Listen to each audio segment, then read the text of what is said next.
दोस्तों, अंतरिक्ष में अपने स्पेसक्राफ्ट या इंटरनेशनल स्पेस पर रहकर एक कंट्रोल्ड एनवायरनमेंट तो अब काफी आसान है, लेकिन असली खतरा तो धरती से स्पेस में जाने और वहां से वापस आने में होता है, क्योंकि जाते वक्त एस्ट्रोनॉट्स को पृथ्वी की ग्रेविटेशन फोर्स की विपरीत दिशा में उड़ना पड़ता है और आते वक्त वातावरण में एंटर करने के दौरान गर्म हवाओं की गर्मी, दबाव और घर्षण का सामना करना पड़ता है, और इस दौरान हुई एक भी छोटी सी गलती भी स्पेसक्राफ्ट में सवार अंतरिक्ष यात्रियों की जान तक ले सकती है। इसलिए एस्ट्रोनॉट्स के साथ कई एक्सपोर्टर्स का ग्राउंड क्रू इस बात का ख्याल रखता है कि टेक ऑफ और लैंडिंग सही से हो जाए। और आज के इस वीडियो में हम इस स्पेस ट्रैवल के विज्ञान को आसान शब्दों में समझेंगे, तो पूरा वीडियो जरूर देखिएगा। दोस्तों, बचपन में पटाखे वाला रॉकेट जलाकर शायद आप में से कई लोगों ने सपना देखा होगा कि मैं तो बड़ा होकर रॉकेट में सवार होकर अंतरिक्ष में जाऊंगा। यानी ये बात तो हम सभी को पता होती है कि रॉकेट ही वो व्हीकल है जिसकी मदद से स्पेस में पहुंचा जाता है। लेकिन क्या आपको पता है, स्पेस में जाने के लिए आप रॉकेट में नहीं बैठ सकते, लेकिन इसके लिए आपको स्पेसक्राफ्ट की जरूरत पड़ती है। अब आप कहेंगे कि फिर रॉकेट किस काम का? तो यहाँ समझने वाली बात यह है कि स्पेस में जाने के लिए रॉकेट और स्पेसक्राफ्ट दोनों की जरूरत होती है, क्योंकि एक स्पेसक्राफ्ट में ही एस्ट्रोनॉट स्पेस एक्सपेरिमेंट के लिए जरूरी चीजें होती है, जिसे अंतरिक्ष में पहुंचाने का काम रॉकेट करता है। तो अब हम जानते हैं कि रॉकेट कैसे काम करता है। इस प्रक्रिया को समझने के लिए आई है। सबसे पहले जानते हैं कि आखिर रॉकेट काम कैसे करता है। तो दोस्तों, आपने स्कूल में न्यूटन का थर्ड लॉ तो जरूर पढ़ा होगा, जिसके मुताबिक हर एक्शन का एक वेल अन्य अपोजिट रिएक्शन होता है। जैसे जब गन से बुलेट फायर है तो बंदूक से गोली पर आगे की ओर एक्सेलरेशन फोर्स लगता है, और गोली भी बंदूक पर पीछे की ओर बराबर फोर्स लगाती है, जिससे फोर्स कहा जाता है। इस वजह से बंदूक चलाने वाले व्यक्ति के कंधे पर एक झटका लगता है। इसके अलावा जैसे हम जमीन पर बॉल उछालते हैं, तब जी स्पीड से हम बॉल को नीचे मारते हैं, वो उतनी स्पीड से ऊपर की ओर उछलती है। एक रॉकेट भी न्यूटन के थर्ड लॉ के इसी सिद्धांत पर काम करता है। ढेर सारे ईंधन का कंबन से रॉकेट पैदा करता है, जिसके इस्तेमाल से उस जमीन से उगता है और पृथ्वी के गुरुत्वाकर्षण बल की विपरीत दिशा में आगे बढ़ता है। यहाँ गौर करने वाली बात यह है कि लॉन्च पैड से निकला ये रॉकेट नहीं होता, बल्कि उसके पास में लगे इन ट्विन इंजेक्शन को रॉकेट कहा जाता है, जिसका काम सिर्फ अपने को स्पेस में पहुंचाना होता है। इस पेलोड में स्पेसक्राफ्ट में बैठे एस्ट्रोनॉट, सैटेलाइट, फिर साइंटिफिक इक्विपमेंट। दुनिया में मौजूद हर इंजन की तरह रॉकेट को भी काम करने के लिए ईंधन की जरूरत होती है। जब यह ईंधन जलता है, तब उसमें से गर्म गैस निकलती है। अपनी सीधी बनावट की वजह से रॉकेट इंजन गैसों को नीचे की ओर छोड़ता है, जिससे एक धक्का यानी पैदा होता है और रॉकेट हवा में उड़ने लगता है। अब आप सोच रहे होंगे कि ये धक्का कितना पावरफुल होता है। तो बता दे कि स्पेसक्राफ्ट के पास लगे ट्विन सॉलिड रॉकेट साथ मिलकर करीब 5.3 मिलियन पाउंड करते हैं, जो 44 मिलियन हॉर्स मिलियन आवर्स।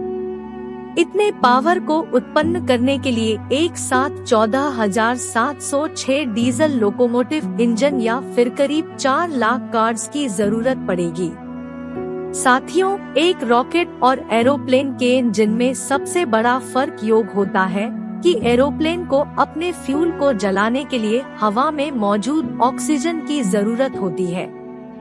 वहीं दूसरी तरफ ये रॉकेट को स्पेस में उड़ना होता है, इसलिए ये ईंधन को जलाने के लिए जरूरी ऑक्सीडाइज्ड अर्श अपने साथ लेकर उड़ता है, ताकि उसके इंजन को बाहर से ऑक्सीजन लेने की जरूरत ना पड़े। एक रॉकेट के इंजन में मुख्यतः 2 प्रकार के अन्न धन का प्रयोग किया जाता है, लिक्विड फ्यूल, सॉलिड। इस फ्यूल को ले जाने के लिए स्पेसक्राफ्ट और रॉकेट इंजन के साथ एक्सटर्नल फ्यूल टैंक जुड़ा होता है और स्पेसक्राफ्ट को पृथ्वी के वातावरण से बाहर स्पेस में सही जगह पर पहुंचने के बाद रॉकेट स्पेसक्राफ्ट से अलग हो जाते हैं और यहां से स्पेसक्राफ्ट अपने आगे की जर्नी पर निकल जाता है। शायद इस एक्सप्लेनेशन से आप रॉकेट के काम करने की प्रक्रिया के बारे में तो समझ चुके होंगे। चलिए बढ़ते हैं स्पेसक्राफ्ट की तरफ। साथियों, एक स्पेसक्राफ्ट एरोप्लेन की तरह ही होता है जिसमें एस्ट्रोनॉट्स के रहने, खाने पीने और सोने के लिए जरूरी सभी फैसिलिटीज उपलब्ध होती है। एक हवाई जहाज की कॉकपिट की तरह ही स्पेसक्राफ्ट के आगे के हिस्से में इसका पूरा कंट्रोल सिस्टम लगा रहता है, जिसमें बैठकर पायलट एस्ट्रोनॉट स्पेसक्राफ्ट को कंट्रोल कर सकते हैं।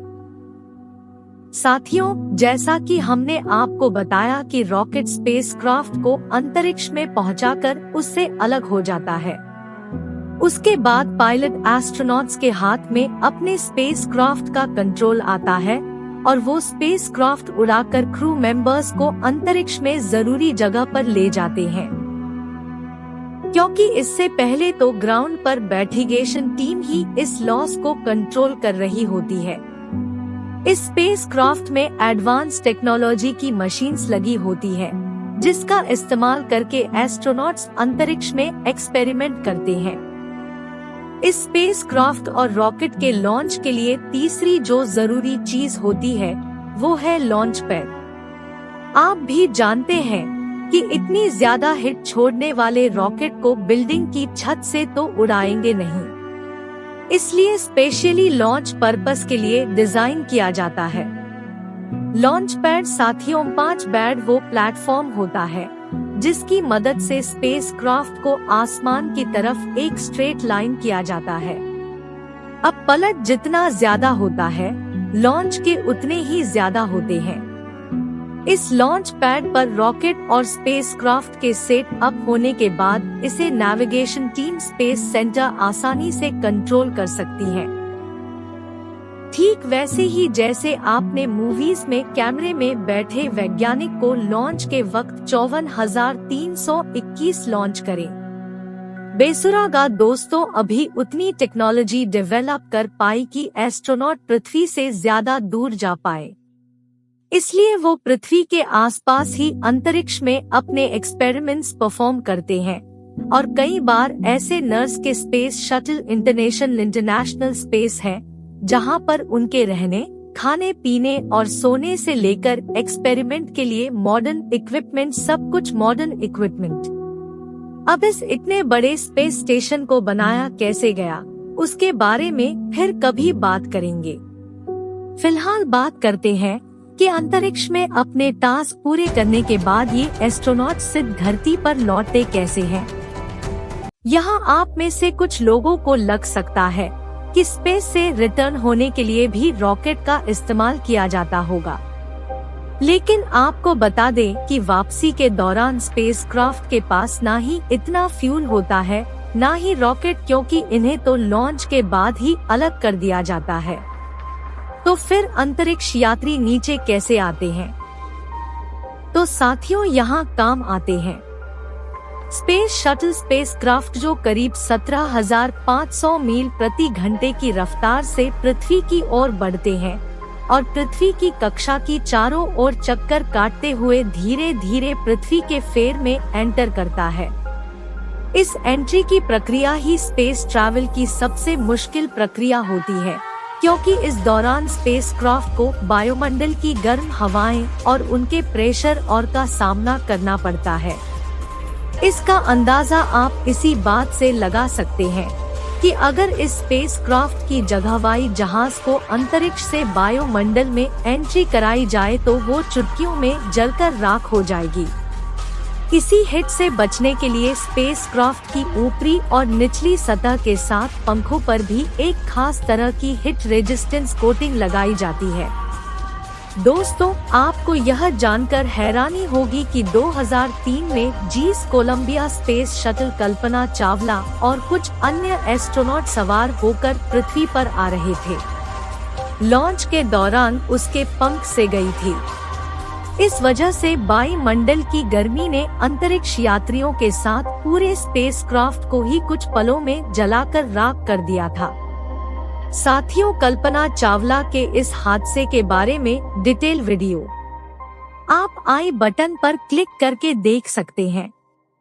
खैर, जैसे जैसे ये स्पेसक्राफ्ट पृथ्वी के वातावरण में दाखिल होकर धरती की ओर बढ़ने लगता है, वैसे वैसे ये जमीन के पैरेलल उड़ने लगता है और फिर आता है लैंडिंग का समय, जो पायलट एस्ट्रोनॉट के लिए चुनौती से कम नहीं होता, क्योंकि हवाई जहाज की तरह ही स्पेसक्राफ्ट को भी एयरपोर्ट के रनवे पर ही कराया जाता है और लैंडिंग के दौरान इसके नीचे की ओर लगे पिया खुल जाते हैं।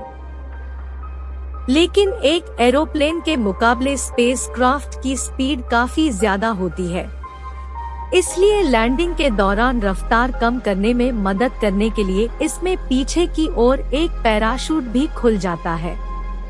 हालांकि अपोलो, जेमिनी सॉस और मर्क्यूरी जैसे कुछ स्पेसक्राफ्ट की लैंडिंग समुद्र में भी कराई गई थी, लेकिन इससे स्पेसक्राफ्ट के पानी में डूबने का खतरा सोना रहता है, इसलिए अब इस तरह की लैंडिंग नहीं करवाई जाती।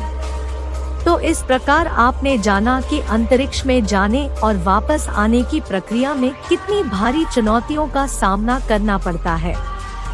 खैर, स्पेसक्राफ्ट की लॉन्चिंग और लैंडिंग में से आपको कौन सी प्रोसेस सबसे ज्यादा मुश्किल लगे, कमेंट करके जरूर बताइए। तो फ्रेंड्स, आज के वीडियो के लिए बस इतना ही। अगर आपको यह वीडियो पसंद आया हो तो इसे लाइक और शेयर करें। ऐसे ही इम्पोर्टेंट और नॉलेज वाले वीडियोस के लिए इस चैनल को सब्सक्राइब करें। धन्यवाद।